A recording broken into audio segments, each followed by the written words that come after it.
Customise பண்ணிக்கலாம், modify பண்ணிக்கலாம். உங்கள்கிட்ட ஒரு ஆர்ம் டிவைஸ் இருக்குன்னா, example Raspberry Pi or Tinker Board or any development board உங்கள்கிட்ட இருந்தீங்கன்னா நீங்கள் அதில் வந்து ஆண்ட்ராய்டு ஓஎஸ் இன்ஸ்டால் பண்ண முடியும் உங்களுக்கு ஏற்ற மாதிரி கஸ்டமைஸ் பண்ணி. ஓகேவா?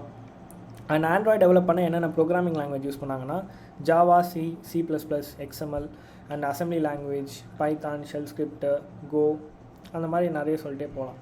ஓகேவா? ஓகே, ஸோ ஒரு ஆண்ட்ராய்டு அப்ளிகேஷனை வந்து நம்ம அண்டர்ஸ்டாண்ட் பண்ணுறதுக்கு பேசிக்காக இந்த திங்ஸ்லாம் தேவை. பிகாஸ் உங்கள் மொபைலில் ஹேக் பண்ணோன்னா கண்டிப்பாக ஒரு ஏபிகே, மேல்வேர் ஏபிகே இருக்கணும்.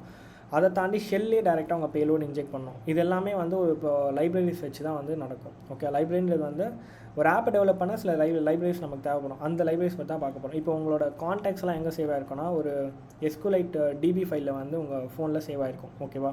ஸோ அந்த DB வந்து ஆக்சஸ் பண்ணுறதுக்கு ஒரு லைப்ரரி நமக்கு தேவை. ஜாவாலேருந்து ஆக்சஸ் பண்ணி அதுக்கு வந்து android.database லைப்ரரி